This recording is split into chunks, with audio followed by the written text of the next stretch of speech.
જામ્યો છે અષાઢી માહોલ। ઊંઝામાં ધોધમાર વરસાદ વરસ્યો છે। રસ્તાઓ પર ભરાઈ ગયા છે વરસાદી પાણી। ઊંઝાના દ્રશ્યો આપ જુઓ કે જ્યાં આગળ ધોધમાર વરસાદને કારણે રસ્તાઓ પણ પાણી થઈ ગયા છે।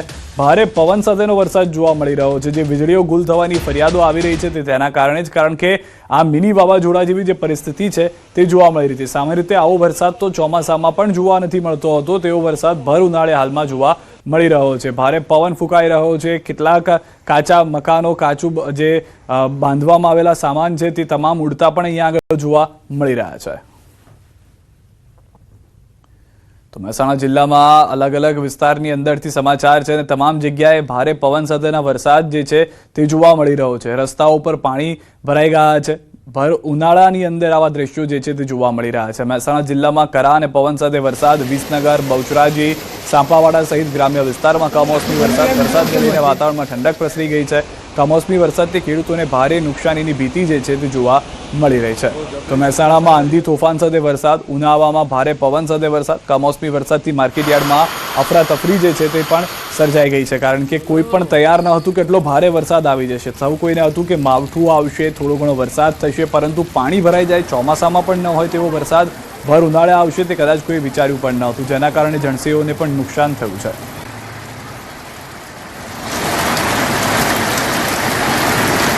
ઊંઝામાં ભારે પવન સાથે વરસાદ વરસ્યો હતો। ભારે પવનને કારણે બિલ્ડિંગની દિવાલનો ભાગ નીચે પડ્યો હતો। નીચે પડેલ કાર પર દિવાલનો ભાગ પડતા કારને પણ નુકસાન થયું છે।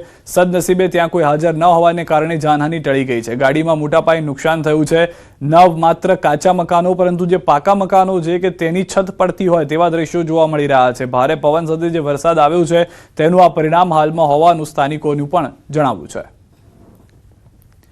તો ભારે પવન બાદ વરસાદને કારણે જે તારાજીના દ્રશ્યો જે છે તે પણ હવે જોવા મળી રહ્યા છે। કેટલાક સામાન્ય રીતે દ્રશ્યો એવા જોવા મળતા હોય છે કે ભારે વરસાદને કારણે જળજમાવની પરિસ્થિતિ થઈ ગઈ છે, લોકો તણાઈ ગયા છે, પરંતુ અહીંયા આગળ જે વાવાઝોડા જેવો પવન સાથે વરસાદ થઈ રહ્યો છે તેના કારણે નુકસાન થઈ રહ્યું છે। તો મહેસાણા જિલ્લામાં ભારે પવન સાથે વરસાદ। અનેક વિસ્તારોમાં ભારે પવન સાથે વરસાદથી નુકસાનના વાવડ છે। વડનગર સિવિલ ઉપરથી પાણીની ટાંકી ઉડી ગઈ છે।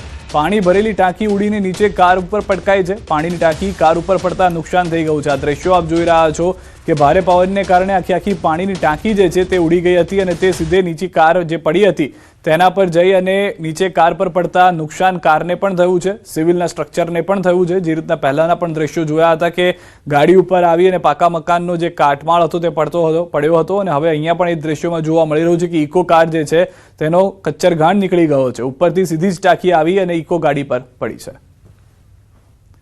તો ભાવનગર શહેર સહિત જિલ્લાના વાતાવરણમાં આવ્યો છે અચાનક પલટો। શહેરમાં વાદળોમાં ગડગડાટ સાથે કમોસમી વરસાદ શરૂ થઈ ગયો છે। માવઠાથી બાગાયત પાકો સહિત ખેતીવાડીમાં નુકસાનની ભીતિ છે। અનેક વિસ્તારોમાં વીજ પુરવઠો પણ ખોરવાઈ ગયો છે। જિલ્લાના ગ્રામ્ય વિસ્તારમાં કમોસમી વરસાદ થયો છે। કમોસમી વરસાદથી ઉનાળુ પાકને નુકસાનીની ભીતિ સેવાઈ રહી છે। તો રાજ્યમાં કમોસમી વરસાદ વચ્ચે ભાવનગરમાં કોમ્પ્લેક્સની છત ધરાશાયી થઈ ગઈ છે। કુમદવાડી વિસ્તારમાં માવઠા વચ્ચે કોમ્પ્લેક્સની છત ધરાશાયી થઈ ગઈ। કોમ્પ્લેક્સમાં નાસ્તાની દુકાનો ચાલતી હોવાથી અફરાતફરી મચી ગઈ। સદનસીબે ઘટનામાં જાનહાનિ નથી થઈ। અનેક કોમ્પ્લેક્સની જર્જરિત સ્થિતિ અંગે તંત્રની કામગીરી સામે સવાલો ઉભા થયા છે।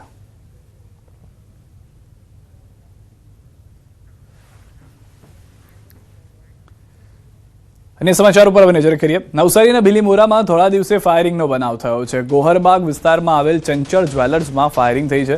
લૂંટના ઈરાદે આવેલા બે શખ્સોએ ફાયરિંગ કર્યું। જ્વેલર્સના માલિક પર ફાયરિંગ કર્યું। દુકાનદારને ગળાના ભાગે ગોળી લાગતા સારવાર માટે હોસ્પિટલ ખસેડાયા। પોલીસના ઉચ્ચ અધિકારીઓ ઘટના સ્થળે પહોંચ્યા। ફાયરિંગની ઘટના બાદ પોલીસે નાકાબંધી કરી। નવસારી નજીકના વલસાડ, સુરત, આહવા, ડાંગમાં પણ નાકાબંધી કરવામાં આવી છે।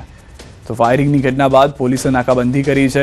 બિલીમોરામાં થોડા દિવસે આ ફાયરિંગની ઘટના ઘટી હોવાની જાણકારી મળી રહી છે। ચંચલ જ્વેલર્સ જેના દ્રશ્યો આપ જોઈ રહ્યા છો, ગોહરબાગ વિસ્તારમાં આવેલું છે, ત્યાં આગળ આ ઘટના થઈ છે। વધુ માહિતી ન્યૂઝ18 સંવાદદાતા ભાવિન પાસેથી મેળવીશું। વધુ માહિતી તેમની પાસેથી મેળવીશું। જી ભાવિન, શું વધુ માહિતી હાલમાં પ્રાપ્ત થઈ રહી છે? ચોક્કસ સિદ્ધાર્થ, જે સમગ્ર ઘટના છે નવસારી જિલ્લા બિલીમોરા શહેરની છે અને ત્યાં જે ગોહરબાગ વિસ્તારમાં ચંચળ જ્વેલર્સ આવેલું છે ત્યાં ધોળા દિવસ એટલે કે બપોરના સમયે આ રીતના બે લૂંટારુઓ જે છે દુકાનમાં અંદર પ્રવેશે છે અને ત્યારબાદ જે દુકાનદાર છે, જ્વેલર્સ છે, એની સાથે કંઈક વાતચીત થાય છે અને વાતચીત બાદ સીધી હાથમાં જે એરગન ટાઈપની જે ગન છે એ કાઢીને સીધું એમના પર ફાયરિંગ કરે છે અને સ્વ બચાવમાં દુકાનદાર દ્વારા પણ લાકડીથી એમને બચાવવાનો પ્રયત્ન કરવામાં આવે છે અને તે ઘડી આરોપીઓ બંને ભાગી છૂટે છે અને સમગ્ર ઘટનાની જાણ થતા જિલ્લા પોલીસનો સ્ટાફ, એસપી સહિતના જે ડીવાયએસપી, પીઆઈ, પીએસઆઈનો સ્ટાફ છે બિલ્લીમોરાના ઘટના સ્થળે પહોંચી ચૂક્યો છે અને આરોપીને ઝડપી પાડવા માટે તમામ જે જિલ્લામાં વિવિધ સ્થળે નાકાબંધી કરવામાં આવી છે. સાથે જ વલસાડ, આહવા, ડાંગ, સુરત ગ્રામ્ય આ તમામ વિસ્તારોમાં પણ હાઈવે પર પણ નાકાબંધી સીધા કરી દેવામાં આવી છે. અને મહત્વની વાત એ છે કે જે સીસીટીવી ફૂટેજ જે સામે આવ્યા છે અને ફૂટેજના આધારે જોઈ શકાય છે કે થોડીક જે મિનિટો સુધી જે લૂંટારૂ અને જે દુકાનદાર છે એની વચ્ચે ચકમક થાય છે અંદર અને ત્યારબાદ ગોળી મારે છે, જેથી જેના કારણે જે જ્વેલર્સ છે તેના ગળાના ભાગે ગોળી વાગી છે. હાલ એમની તબિયત સુધારા પર છે અને સમગ્ર ઘટના મામલે પોલીસ હાલ સીધા તપાસ કરી રહી છે. આભાર સમગ્ર માહિતી બદલ. વડોદરા શહેરના અજવા રોડ પાસે બબાલ થઈ છે. એકતાનગરમાં ગત મોડી રાત્રે લગ્ન પ્રસંગ દરમિયાન મારામારી થઈ. રસ્તા પર પાણી ઢોળાતા બે જૂથ વચ્ચે બોલાચાલી થઈ હતી. તકરાર બાદ કેટલાક શખ્સો તલવાર સાથે હંગામો મચાવ્યા. મારામારીમાં 2 જેટલા શખ્સો ઇજાગ્રસ્ત થયા. ઘટનાને લઈને સમગ્ર વિસ્તારમાં અફરાતફરી મચી હતી. પોલીસે ઘટના સ્થળે પહોંચી વધુ તપાસ હાથ ધરી. દ્વારકા જિલ્લાના લાંબા ગામે યુવાન તળાવમાં ડૂબી ગયો છે. લાંબા ગામે પરપ્રાંતીય યુવક તળાવમાં ડૂબ્યો. સંતોષકુમાર નામનો યુવાન અકસ્માતે તળાવમાં પડી જતા ડૂબી ગયો. યુવક તળાવમાં ડૂબતા દ્વારકાની ફાયર વિભાગ દ્વારા રેસ્ક્યુ કરવામાં આવ્યું.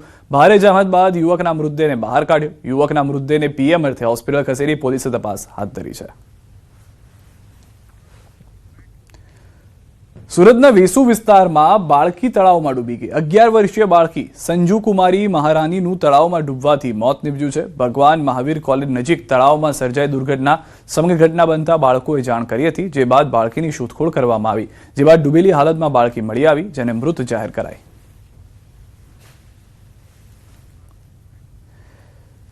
સાયલા ચોટીલા હાઈવે પર આવેલા મંડપ સર્વિસના ગોડાઉનમાં ભીષણ આગ લાગતા અફરાતફરી મચી ગઈ હતી. ઢેડુકી ગામ નજીક અસીમ વિસ્તારમાં ખુલ્લા પ્લોટમાં બનાવવામાં આવેલા ગોડાઉનમાં આગ લાગતા મંડપ ડેકોરેશનનો લાખો રૂપિયાનો માલસામાન બળીને ખાખ થઈ ગયો. સ્થાનિકોએ ફાયર બ્રિગેડની ટીમને જાણ કરતા ફાયરની ટીમ દ્વારા આગને કાબૂમાં લેવાના પ્રયાસો હાથ ધરવામાં આવ્યા.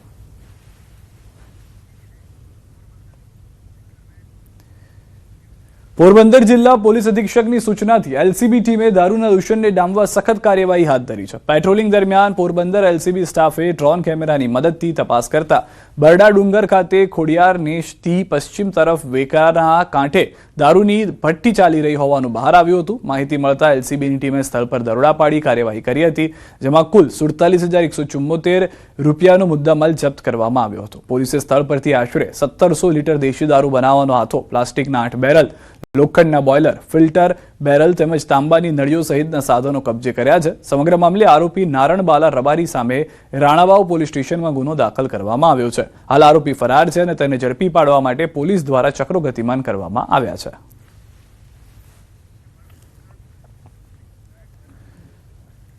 ભરૂચના ઝઘડિયા તાલુકાના રતનપોર ગામ પાસે હાઈવા ગાડીમાં અચાનક આગ લાગતા વિસ્તારમાં અફરાતફરીનો માહોલ સર્જાયો. આગ ભભૂકી ઉઠતા ગાડીના ટાયરો ધડાકાભેર ફાટવા લાગ્યા, જેના કારણે આસપાસના લોકોમાં ભય ફેલાયો અને માર્ગ પર ટ્રાફિક જામની સ્થિતિ ઊભી થઈ. જોકે ઘટનાની જાણ થતાં ડ્રાઈવરે સતર્કતા દાખવી સમયસર ગાડીમાંથી બહાર નીકળી જતા કોઈ જાનહાની થઈ નહોતી. ઘટનાની જાણ થતાં જ સ્થાનિક ફાયર ફાઈટર ટીમ તાત્કાલિક સ્થળ પર પહોંચી ગઈ હતી અને આગ પર કાબુ મેળવી કામગીરી હાથ ધરી હતી. ફાયર ટીમના પ્રયત્નોથી થોડા સમયની જહેમત બાદ આગને કાબૂમાં લેવામાં આવી હતી. હાલ આગ લાગવાના કારણો અંગે પ્રાથમિક તબક્કે તપાસ હાથ ધરવામાં આવી રહી છે. દાહોદ રેલવે સ્ટેશન પર ચાલતી ટ્રેનમાં ચડવાનો પ્રયાસ કરતી એક વ્યક્તિનું મોત થયું. દાહોદના પ્લેટફોર્મ નંબર 1 પર બની છે ઘટના. દાહોદ ઉજ્જૈનમાં મેમુ ટ્રેનમાં ચડવાનો પ્રયાસ કરતી વખતે એક મુસાફરે પોતાનું સંતુલન ગુમાવ્યું. સંતુલન ગુમાવતા વ્યક્તિ ટ્રેન નીચે આવી જતા મોત થયું. રેલવે પોલીસ ઘટના સ્થળે પહોંચી અજાણ્યા વ્યક્તિના પરિવારને શોધ શરૂ કરી.